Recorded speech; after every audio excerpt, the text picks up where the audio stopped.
Hello बच्चों, आज हम आप लोगों को क्लास 10th का फर्स्ट चैप्टर पढ़ाएंगे।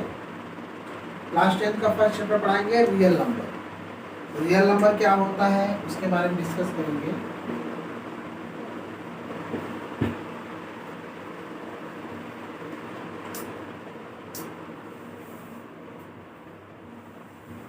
देखो, रियल नंबर मुझे इस चैप्टर में पढ़ना क्या है, बहुत सारे टॉपिक पढ़ना है। फर्स्ट टॉपिक आपको क्या पढ़ना है, यूक्लिड डिवीजन लेमा पढ़ना है।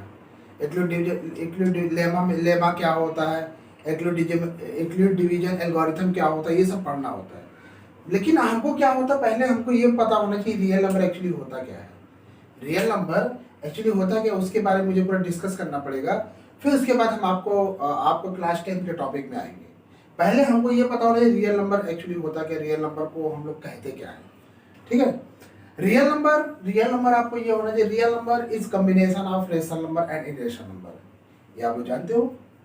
रेशनल नंबर क्या होता है, इरेशनल नंबर क्या होता है, आप लोगों ने क्लास 9 में ऑलरेडी पढ़ रखा होगा। और आई थिंक क्लास 9 में आपने रियल नंबर के बारे में डिटेल में पढ़ा होगा। लेकिन यहाँ पे हम आपको बताएंगे क्या होता है रियल नंबर, उसके बारे में थोड़ा थोड़ा डिस्कस करेंगे, फिर हम अपने टॉपिक पे आएंगे। ठीक है, तो फर्स्ट हम क्या करते हैं, real number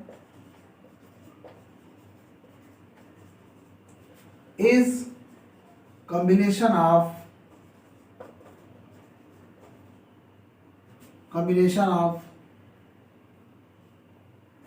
rational and irrational number।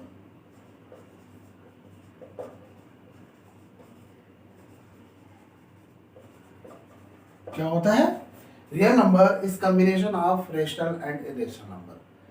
कैसे रेशनल एंड इरेशनल नंबर का कॉम्बिनेशन है, इसके बारे में डिस्कस करेंगे। देखो बेटा, रियल नंबर में मैंने बोल दिया जितने नंबर आप सोच सको, जितने भी नंबर आप सोच सको। जैसे मैंने सोच लिया 1.5 या 1/5 या -1 0 √2, जितने नंबर आप अपने दिमाग में ला दो, सारे नंबर मेरे क्या है, रियल नंबर है। सारे नंबर हमारे क्या है, रियल नंबर है, एक्सक्लूडिंग इमेजिनरी नंबर को छोड़कर। जैसे आप लोग इसको छोड़ कह दो, अगर ये -2 या आप -5 कह सकते हो, ये सब मेरे क्या है, रियल नंबर नहीं है। ये मेरे क्या है, रियल नंबर नहीं है। इसको छोड़ के जैसे पॉजिटिव √5 हो, √2 हो, ये सब मेरे क्या है, नंबर हमारे रियल नंबर है। ठीक है, तो ये हमारे क्या होता है, इमेजिनरी नंबर होता है। इमेजिनरी नंबर आप लोगों को क्लास 11 में पढ़ाया जाएगा, क्लास 11 में हम पढ़ाएंगे। लेकिन अभी आप लोगों को क्या पढ़ना, रियल नंबर पढ़ना, रियल नंबर के बारे में पूरा डिस्कस करना है। ठीक है, तो मैंने क्या बोल दिया, real number is combination of rational number and irrational number.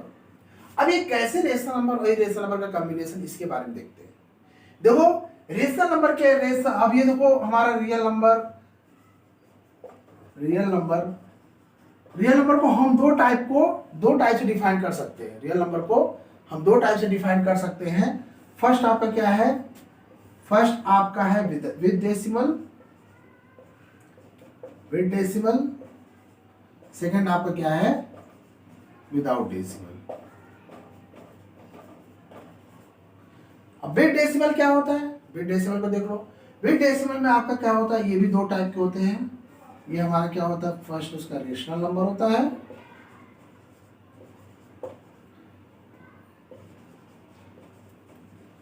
और सेकंड आपका क्या होता है, विदाउट डेसिमल। और विद रेशनल नंबर और इरेशनल नंबर, ये हमारा क्या है, विद डेसिमल है। ये हमारा क्या, विद डेसिमल।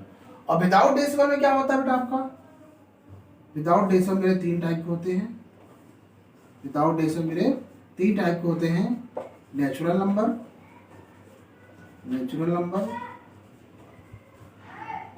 होल नंबर, और आपका इंटीजर। ये हमारा, इसको हम कैपिटल R से रिप्रेजेंट करते हैं रियल नंबर को। रेशनल नंबर को हम लोग कैपिटल Q से रिप्रेजेंट करते हैं, इसको हम लोग कैपिटल T से रिप्रेजेंट करते हैं। और नेचुरल नंबर को कैपिटल N से रिप्रेजेंट करते हैं। होल नंबर को आप लोग कैपिटल W से रिप्रेजेंट करते हो। इंटीजर मेरे क्या है, कैपिटल Z से रिप्रेजेंट करते हैं। ठीक है, अब हम क्या होता है natural number, whole number, integer क्या होता है इसके बारे में डिस्कस करते हैं, फिर रेशनल इरेशनल नंबर के बारे में डिस्कस करते हैं। अब देखो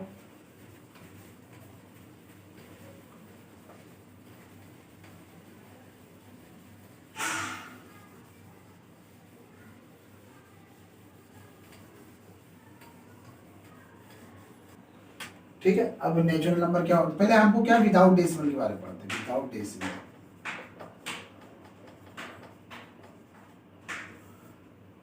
विदाउट डेसिमल पहला क्या है आपका नेचुरल नंबर। पहला आपका क्या है नेचुरल नंबर। नेचुरल नंबर को हम लोग किससे रिप्रेजेंट करते हैं, कैपिटल एन से रिप्रेजेंट करते हैं।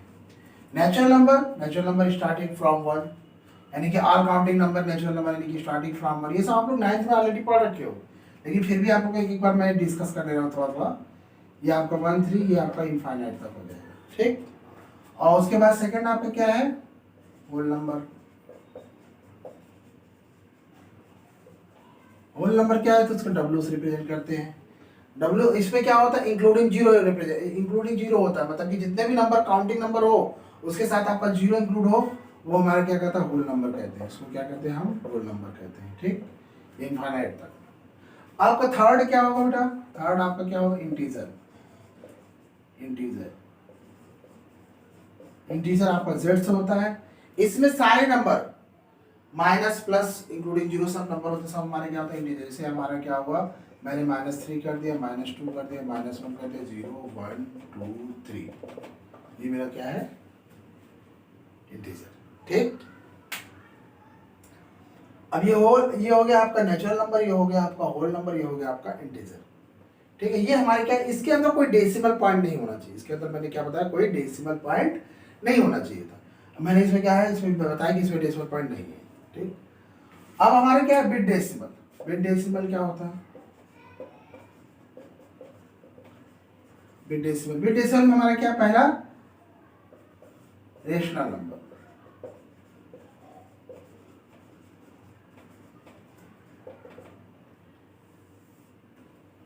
रेशनल नंबर क्या होता है देख लेते हैं। रेशनल नंबर मेरा क्या होता है बेटा, ये हमारा इट इज फॉर्म, इसको हम किससे रिप्रेजेंट करते हैं क्यू से। इसको हम लोग किससे रिप्रेजेंट करते हैं क्यू से। क्या होता है it is form of, it is form of P by Q. किसमें होता है पी बाई क्यू के फॉर्म में होता है। और ये याद रखना बेटा क्यू कभी भी जीरो के इक्वल नहीं होना चाहिए। क्यू कभी भी जीरो के इक्वल नहीं होना चाहिए। अगर क्यू जीरो के इक्वल हो गया तो मेरे सारे क्या कहलाते हैं हमारा अनडिफाइंड हो जाएगा। इसलिए हम कभी भी क्यू की वैल्यू जीरो नहीं रखते हैं। और इसमें क्या होता है p where p and q क्या होता है, p and q are, where p and q are integer. क्या होता है ये इंटीजर होता है। क्या होता है ये इंटीजर होता है, ठीक।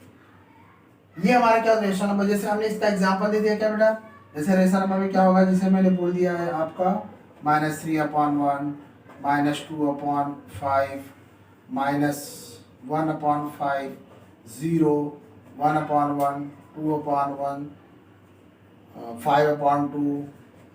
ये सब सारे नंबर मेरे क्या है, ये सब मेरे सारे नंबर क्या है रेशनल नंबर है, ठीक। अब मैंने ये बोला बेटा ये रेशनल नंबर, मैंने आपसे डेफिनेशन ये बताया था कि जो रियल नंबर होता है वो क्या होता है रेशनल नंबर और इरेशनल नंबर का कॉम्बिनेशन होता है।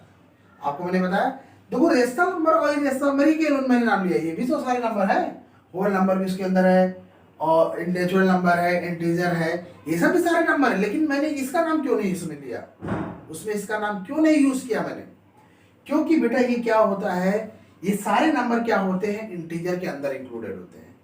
क्योंकि सारे नेचुरल नंबर को हम रेशनल नंबर कहते हैं, सारे होल नंबर को हम लोग रेशनल नंबर कहते हैं, सारे इंटीजर को हम लोग रेशनल नंबर कहते हैं और रेशनल नंबर तो रेशनल नंबर, इसलिए इसको हम क्या बोलते हैं, इसलिए इसको कहते हैं ये हमारा रियल नंबर क्या होता है रेशनल और इरेशनल नंबर का कॉम्बिनेशन होता है। ये हमारा क्या होगा रेशनल नंबर।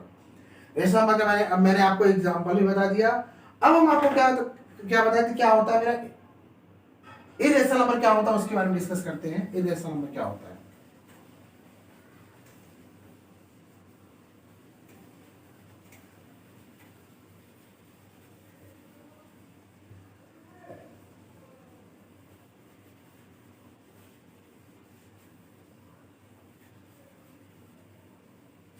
देखो इरेशनल नंबर क्या होता है,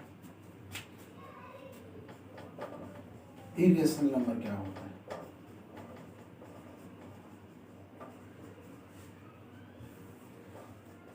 देखो इरेशनल नंबर कभी भी पी बाई क्यू के फॉर्म में नहीं होता है, ठीक है। इसको हम लोग क्या कहते हैं, जैसे आपका √2, √3, √5, √7, इनफाइनाइट। बस आपको ये याद रहना चाहिए, ना तो ये परफेक्ट स्क्वायर होता है ना परफेक्ट क्यूब होता है। अगर मैंने √4 कर दिया, √4 तुम्हारा क्या होगा, रेशनल नंबर हो जाएगा क्योंकि इसका 2 होता है। अगर √16 कर दिया, ये हमारा क्या होगा, 4 हो जाएगा। मतलब ये हमारे क्या है, रेशनल नंबर नहीं है। इसलिए आपको याद है परफेक्ट स्क्वायर या परफेक्ट क्यूब जो भी होता है वो हमारे क्या होते हैं, रेशनल नंबर होते हैं, ना कि इरेशनल नंबर होते हैं। अब आपके एक दिमाग में एक चीज और होना चाहिए, जैसे आपने बोल दिया कि सर मैंने बोल दिया सर ये जो है कि आपने बता दिया रेशनल नंबर, ये रेशनल नंबर और इरेशनल नंबर का कॉम्बिनेशन है। और मैंने बोल दिया रेशनल नंबर क्या होता है, जितने भी डेसिमल या डिवीजन नंबर होते हैं सब मेरे क्या होते हैं, रेशनल नंबर होते हैं। लेकिन आप ये सोचो, ये भी तो आपका √2, √3, √5, √7, जब इसका स्क्वायर रूट निकालोगे ये भी तो हमारा डेसिमल पॉइंट में होगा, ये भी तो मेरा डेसिमल पॉइंट में होगा ना। अब जब ये भी डेसिमल पॉइंट में है, रेशनल नंबर भी डेसिमल पॉइंट में है, इन दोनों में डिफरेंट क्या है तब? अगर आप इसको डिफरेंट नहीं बता पाओगे तो इसका मतलब क्या, हमने इसको सॉल्व कर दिया, इसका भी 1 पॉइंट समथिंग आ रहा और मैंने बोल दिया 1 पॉइंट समथिंग मेरा वो भी आता, रेशनल नंबर भी आता। तो अगर हम इन दोनों में जब डेसिमल पॉइंट दोनों है तो मैंने इसको डिवाइड क्यों कर दिया, क्यों बता दिया कि हमारा रेशनल नंबर है और 1.5 रेशनल नंबर है और 1.1 2 3 4 5 6 ये हमारा क्या इरेशनल नंबर है। तो कैसे बताओगे, हाउ टू फाइंड, कैसे फाइंड करोगे कि मेरा इरेशनल नंबर क्या होता है, इरेशनल नंबर क्या होता है, क्यों हमने इस पॉइंट को रेशनल नंबर कहा और क्यों मैंने इस पॉइंट को इरेशनल नंबर कहा। जैसे मैंने बोल दिया ये 1.5 है, 1.5 है, इसको बता दिया क्या है, आपका रेशनल नंबर है, ठीक है, ये आपने इसको रेशनल नंबर बता दिया। या 1.333 है, इसको भी तुमने क्या बता दिया, रेशनल नंबर बता दिया, इसको भी आपने रेशनल नंबर बता दिया। और ये 1.2345 ये हमने क्या बता दिया, इसको बता दिया इरेशनल नंबर बता दिया, इसको बता दिया क्या, इरेशनल नंबर बता दिया, इसको क्या बताया, इरेशनल नंबर बता दिया। क्यों इसको बताया, क्यों इसको ये कह दिया कि भाई ये रेशनल नंबर है और ये पूरा नंबर रेशनल नंबर है, ये इरेशनल नंबर है। क्यों कहा भाई, पॉइंट का मैंने बात किया, पॉइंट भी आपको बता दिया कि पॉइंट रेशनल नंबर में भी होता है, इरेशनल नंबर भी होता है, तभी मैंने आपको बता दिया इसके डिफरेंट क्या है। देखो बेटा इसके डिफरेंट ये है, मैं आपको उसके लिए बताऊंगा क्या टर्मिनेटिंग क्या होता है, नॉन टर्मिनेटिंग क्या होता है, वहां से आपको पता चलेगा कि हमारा क्या रेशनल नंबर है, क्या इरेशनल नंबर है।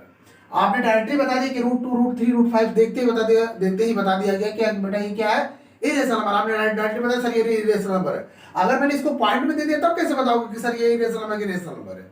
इसलिए पहले हम इसको टर्मिनेटिंग और नॉन टर्मिनेटिंग के बारे में डिस्कस करेंगे, तब बताएंगे कि क्यों इसको इरेशनल नंबर कहा जाता है, क्यों इसको रेशनल नंबर कहा जाता है, ठीक है। तो अब हम क्या बताएंगे कि टर्मिनेटिंग क्या होता है, नॉन टर्मिनेटिंग क्या होता है, टर्मिनेटिंग क्या होता है, नॉन टर्मिनेटिंग क्या होता है, इसके बारे में डिस्कस करेंगे।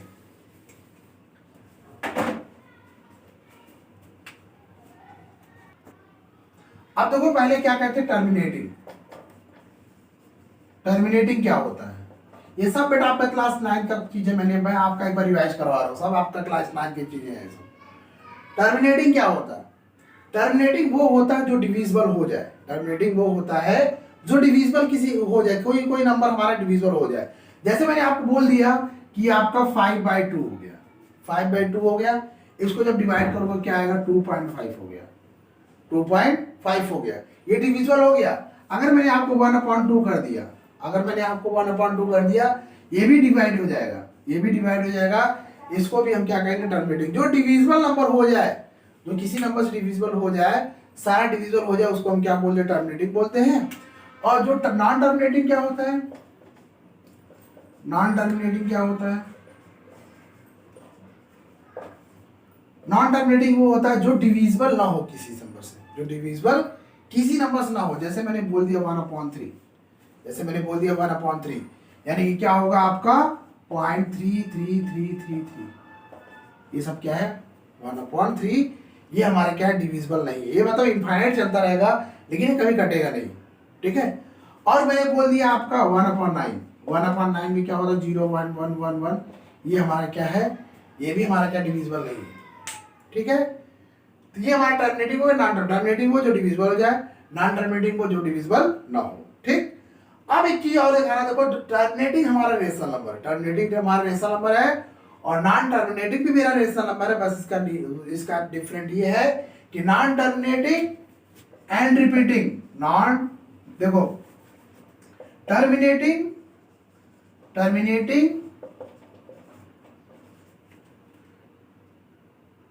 नॉन टर्मिनेटिंग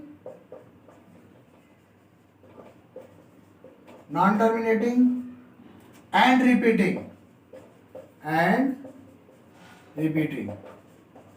ठीक, ये मेरे नंबर सारे क्या है, ये मेरे दोनों नंबर क्या है मेरे बेटा, ये आपके रेशनल नंबर है। क्या है ये, रेशनल नंबर। इसको हम क्या बोलेंगे, इसको हम रेशनल नंबर बोलेंगे। और terminating, non terminating and repeating, जैसे ये तुम्हारा देखो क्या 0.11 0.33, ये सब मेरे क्या कहलाते हैं, रेशनल नंबर कहलाते हैं। ये सब मेरे नंबर क्या कहलाते हैं, रेशनल नंबर कहलाते हैं। और उसके बाद आपका ये कहलाता है non terminating and non repeating, non terminating and non repeating,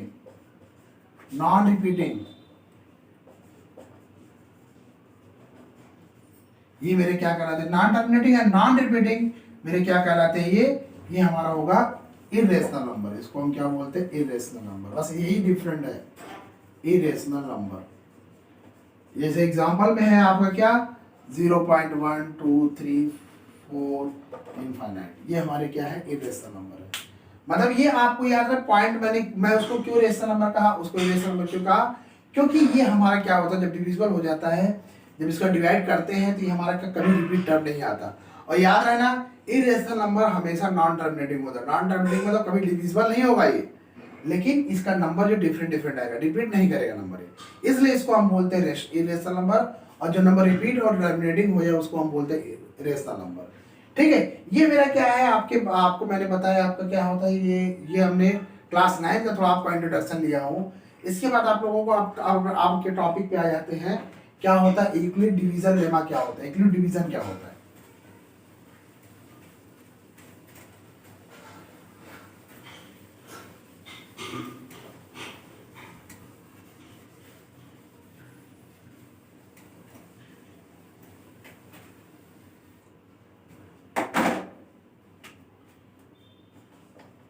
Euclid's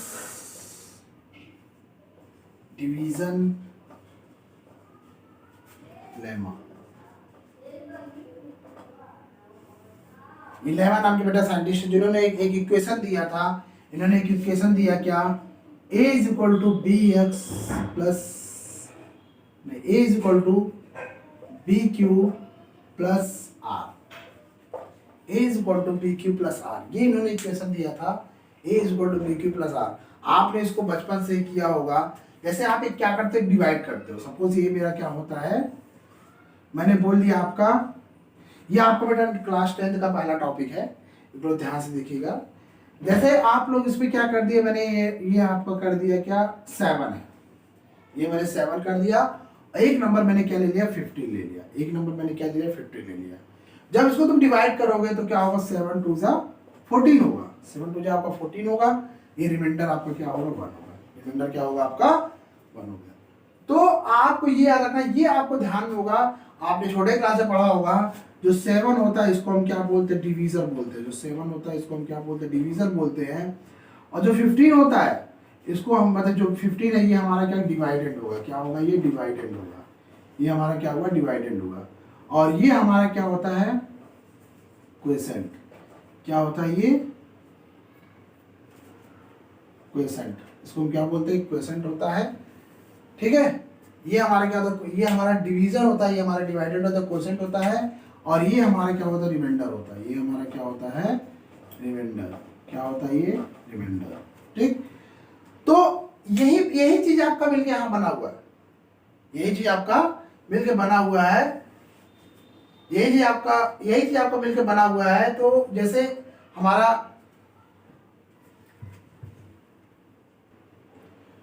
तो ये आपका क्या होगा डिवीजन हो गया, ये आपका रिमाइंडर हो गया, ये आपका डिवाइडेड हो गया अंदर वाला, और ये आपका क्वोशेंट हो गया। तो अब देखो इसको हम क्या बोलेंगे, ये हमारा क्या होगा आपका डिवाइडेंड, ये हमारा क्या होगा डिवाइडेंड होगा, और बी आपका क्या होगा ये डिवीजर होगा, बी आपका क्या होगा डिवीजर होगा, और क्यू क्या होगा आपका क्यू क्वेशन, ये हमारा क्या है क्वेश्चन, सॉरी बेटा ये आपका Q U O T I spelling इसका है T I E N T, बेटा स्पेलिंग थोड़ा चेक कर लेना, ठीक है, Q U O T I E N T, ठीक है, ये हमारा क्वेश्चन होता है, और इसको क्या बोलते हैं हम आपका, ये हमारा होता है रिमाइंडर, ये हमारा क्या होता है रिमाइंडर, ठीक है। तो ये मेरा क्या है लेमा का इक्वेशन है, इसको हम क्या बोलते हैं लेमा का इक्वेशन बोलते हैं, यही मेरा लेमा का इक्वेशन है। मेरा पहला एक्सरसाइज आपका इसी बेस पे सारे क्वेश्चंस लगेंगे, हम आपको अभी ये हमारा लेमा हो गया, इक्विलिब्रियम डिवीजन लेमा हो गया। अब हम आपको क्या कराएंगे इक्विलिब्रियम डिवीजन एल्गोरिथम क्या होता है, ये क्या होता है इक्विलिब्रियम डिवीजन एल्गोरिथम क्या होता है, इसके बारे में डिस्कस करेंगे। बस आपको ये याद रखना है, यही आपका यूज हर जगह होगा, यही फॉर्मूला आपका यूज हर जगह होगा। मैं अभी इसके क्वेश्चंस भी आपको बताऊंगा तो आपको इसमें समझ में आ जाएगा। अब हम क्या डिस्कस करते हैं इक्विलिब्रियम डिवीजन एल्गोरिथम क्या होता है, इक्विलिब्रियम डिवीजन एल्गोरिथम क्या होता है।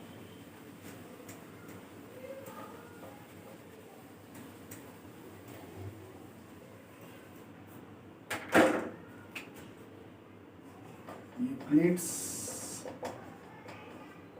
डिवीजन एल्गोरिथम, एल्गोरिथम का बेटा मतलब होता है एल्गोरिथम बहुत ही इंपॉर्टेंट चीज है। हम कोई भी प्रोग्रामिंग करते हैं या कुछ भी करते हैं वहां पे एल्गोरिथम पहले करते हैं। एल्गोरिथम का मतलब ये होता है किसी भी चीज को कैसे हम स्टेप बाय स्टेप काम करें, इसीलिए इसको हम एल्गोरिथम बोले, मतलब हम इसको स्टेप बाय स्टेप कैसे वर्क करें, कि हम कैसे स्टेप बाय स्टेप काम करें। तो देखो बेटा जैसे मैंने स्टेप 1 में आपको दे दिया, स्टेप 1 में मैंने आपको क्या कर दिया, स्टेप 1 में मैंने आपको बता दिया फार्मूला, पहले मैंने लेमा का इक्वेशन लिख दिया। लेमा का इक्वेशन क्या है मैंने बताया था आपको, a is equal to B Q plus r, a is equal to B Q plus r, और r आपके क्या होगा always greater than r equal to, always greater than r equal to 0 and less than क्या होता है आपका b के, less than आपके क्या होता है b के। r क्या होता है always greater than r equal to 0 और लेस देन क्या होता है b के। ये हमारा क्या है equilibrium division lemma, equilibrium division का एल्गोरिथम का फर्स्ट स्टेप है। देखो बेटा ये हम क्या करें हर स्टेप में हम यही करेंगे, हर स्टेप में यही करेंगे। यदि मेरा क्या हुआ अगर मेरा यहाँ पे r नॉट इक्वल टू 0 नहीं है, तो r नॉट इक्वल टू 0 नहीं है तो फिर अगेन हम लेमा का यूज करेंगे। अगर r नॉट इक्वल टू 0 नहीं है तो फिर अगेन लेमा का यूज करेंगे, तो हमारा क्या होगा a is equal to B Q plus r होगा, ठीक है।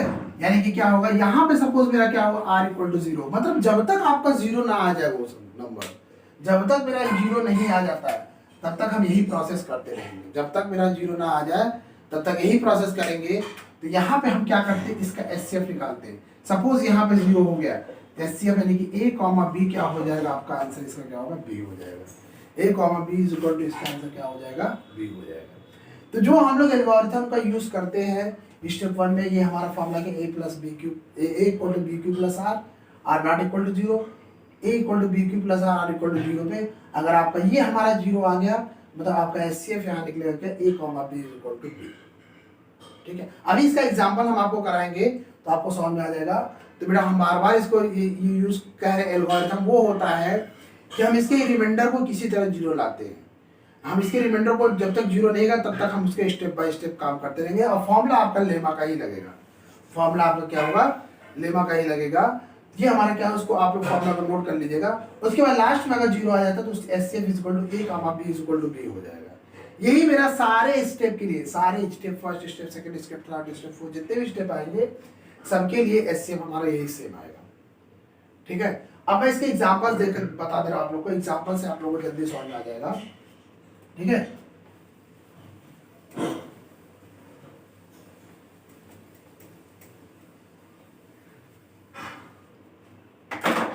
जैसे मैंने यहां बोल दिया ये हमारा एक 45 है और मैंने क्या कर दिया एंड एंड आपका 55 है। सपोज ये नंबर है, मुझे निकालना है इसका एचसीएफ। एचसीएफ निकालना है using Euclid division algorithm. Using Euclid division algorithm से मुझे क्या निकालना है, इस 55, 45 और 55 का आप लोग एचसीएफ निकालोगे। क्या यूज करके, यूक्लिड डिवीजन एल्गोरिथम का यूज करके। देखो बेटा, आप लोग सिंपली आप लोग एचसीएफ निकालना जानते थे 8 क्लास 9 7 क्लास में। क्या होता था, 45 को क्या कर देते थे आप लोग, इसका फैक्टराइज कर देते थे। इसका फैक्टराइज क्या होता था 45 का, 3 1 जा 3, 3 5 जा 15, 3 5 जा 15 और ये आपका 5, यानी कि 3 मल्टीप्लाई 5।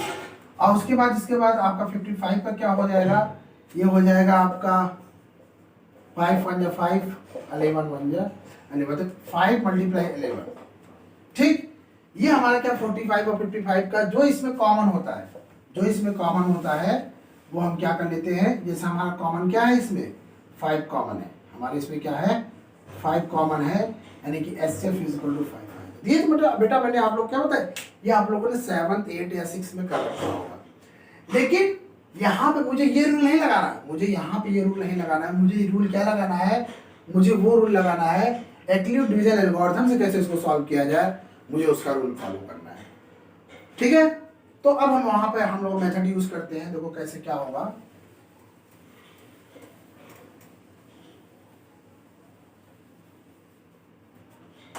तो मेरा पहला स्टेप क्या है, स्टेप फर्स्ट मैंने क्या बोल दिया, मैंने फॉर्मूला बता दिया आपको, a is equal to B Q plus r, और ये क्या होगा r greater than equal to 0 less than b। ठीक, तो हमारा क्या है a और b। अब ये सबसे बड़ी समस्या है कि a क्या रखा जाए, b क्या रखा जाए। जैसे हमने क्या बोला, ये डिवाइडेड है, ये डिवीजन, ये क्वेश्चन है, ये आपका रिमाइंडर है। तो हम a की जगह क्या रखेंगे, b की जगह, कि आपका इक्वेशन से दिया हुआ क्वेश्चन हमारा दिया हुआ 45 और 55। अब इसको हमको सेलेक्ट करना, हम क्या रखें इसको, पहले 55 रखें, पहले 45 रखें।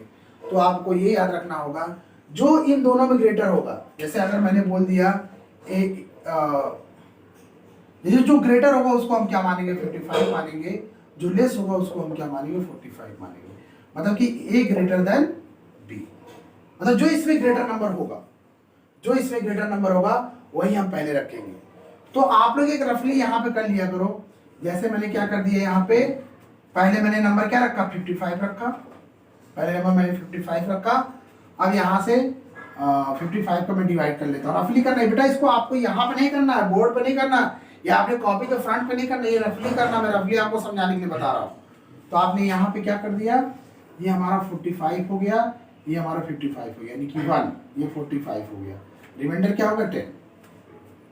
यानी कि अगर मेरा ये 45 है तो b तुम्हारा क्या होगा 45 हो गया, a तुम्हारा 55, b तुम्हारा 45। क्वेश्चन क्या आ रहा 1 आ रहा, मैंने मल्टीप्लाई 1 कर दिया, मैंने मल्टीप्लाई 1 कर दिया। तो इसमें क्या होगा, आप प्लस 10 कर दो, क्योंकि रिमाइंडर आपका क्या है 10 है। यानी कि यहाँ पे क्या होगा r not equal to 0, r not equal to 0। Step 2 में क्या करोगे, स्टेप 2 में आप क्या लिखोगे, स्टेप 2 में आप क्या करोगे, अगेन अप्लाई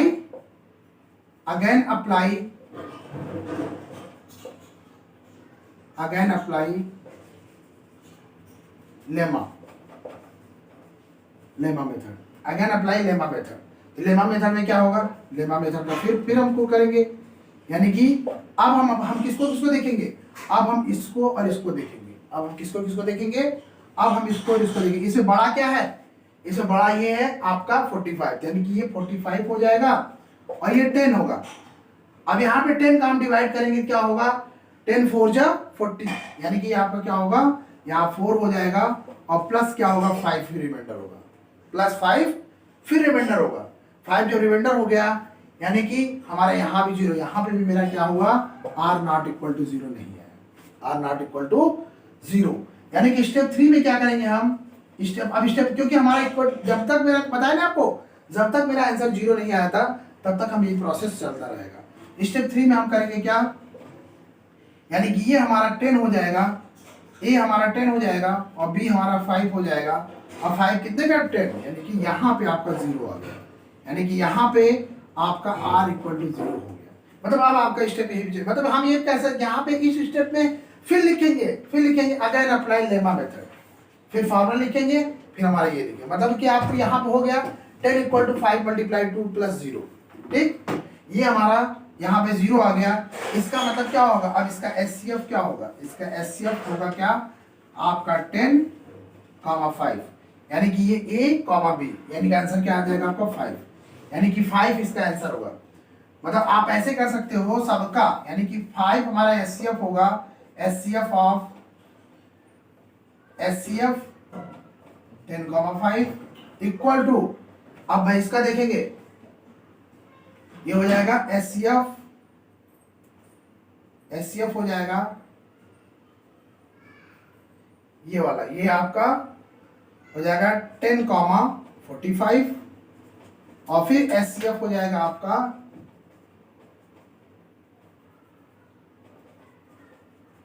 एचसीएफ हो जाएगा आपका 45, 55, यानी कि सबका एचसीएफ क्या होगा 5 होगा, सबका एचसीएफ क्या होगा 5 होगा। ये मेरा मेथड है। देखो बेटा, मैं इसको एक बार और रिपीट कर दे रहा हूँ, हमको लग रहा है कि आप लोगों को अभी एक बार में समझ नहीं आया, मैं इसको एक बार और आप लोगों को बता दे रहा हूँ। जैसे बेटा इस स्टेप को रखने के लिए, जैसे मैंने आपको एक क्वेश्चन बता दिया क्या कि मैंने एचसीएफ फाइंड करना, वो भी क्या यूज करके, यूक्लिड डिवीजन एल्गोरिथम का यूज करके हमको इसका एचसीएफ निकालना है। किसका एचसीएफ निकालना, 45 और 55 का। तो फर्स्ट क्या करेंगे, 55 को पहले हम 50 जो ग्रेटर नंबर होगा वो हम ए की जगह रखेंगे, जो स्मॉलर नंबर होगा वो बी की जगह रखेंगे। तो 45 को 55 से डिवाइड किया तो मेरा क्वेश्चन क्या होगा 1 होगा और रिमाइंडर क्या होगा 10, यानी कि यहाँ पे इसकी वैल्यू, रिमाइंडर की वैल्यू 0 नहीं है। तो मैंने आपको क्या बताया था, जब तक रिमाइंडर की वैल्यू 0 नहीं आए तब तक हमको करते रहना है। तो यानी कि ये हमारा जो है स्टेप 2 में क्या हुआ, स्टेप 2 में